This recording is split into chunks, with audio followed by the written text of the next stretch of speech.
सुमन गायत्री के चैनल पर आप सभी का स्वागत है। हम लोग माँ बेटे के संबंध में निर्गुण गीत गाने जा रहे हैं। आप लोग लाइक कीजिए, सब्सक्राइब कीजिए। हम लोग का वीडियो अच्छी लगे शेयर कमेंट कीजिए, गलती को क्षमा कीजिए। पूरा वीडियो देखिएगा। पूरा वीडियो आप देखेंगे तभी समझेंगे कि माई और बेटा का रिश्ता क्या होता है। माँ और बेटा का रिश्ता बहुत अनमोल रिश्ता है। एक गंगा के समान, जैसे गंगा में मैल लोग धो देते हैं, गंगा पवित्र ही रहती है, उसी तरह माँ अपने बेटे के साथ हमेशा पवित्र रहती है। बेटा तो पुत्र हो सकता है, लेकिन माँ नहीं तो पुत्र हो सकती है। आप लोग ध्यान से जरा इसको निर्गुण को देखिएगा, गलती को क्षमा कीजिएगा। हम लोग इतना भी ज्ञानी नहीं है आप लोग के सामने। माई जैसन कौनो दुनिया में, माई जैसन कौनो दुनिया में मिठाई नहीं के। माई जैसन कौनो दुनिया में मिठाई नहीं के।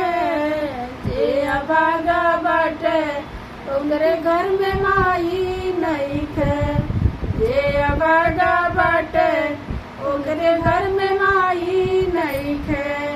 दूधवा पिया के माई कैली जवान, दूधवा पिया के जवान कैली माई। तब गई माई के गईला भुलाई। दूधवा पिया के माई कैली जवान, तब गई माई से गईला भुलाई। तब काहे माई के गईला भुलाई। माई के गईला भुलाई। उनके दूधवा ऐसन कवनो, उनके दूधवा ऐसन कवनो दवाई नहीं के। उनके दूधवा ऐसन कवनो दवाई नहीं के। जे अभागा बाटे उनरे घर में माई नहीं के। जे अभागा बाटे उनरे घर में माई नहीं के।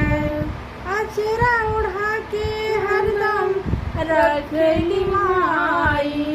अचरा उड़ा के हरदम रखेली माई।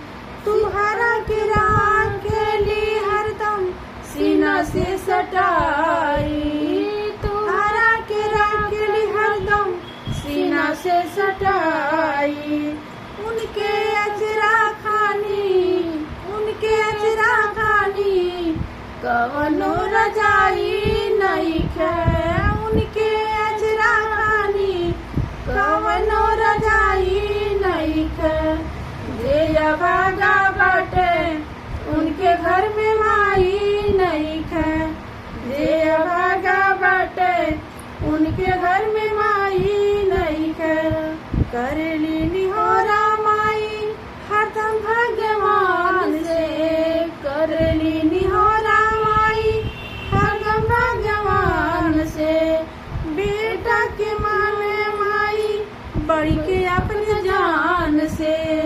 बेटा के माने माई हरदम अपने जान से। उनकर दिलवा दुखित में भलाई नहीं के। उनकर दिलवा दुखित में भलाई नहीं के। जे अभागा बाटे उनरे घर में माई नहीं के। जे अभागा बाटे उनके घर में माई नहीं के। दिलवा दुखित बा माई के, दिलवा दुखित बा माई के भलाई नहीं के। दिलवा दुखित बा माई के भलाई नहीं के। जे अभागा बाटे उनके घर में माई नहीं के। जे अभागा बाटे उनके घर में माई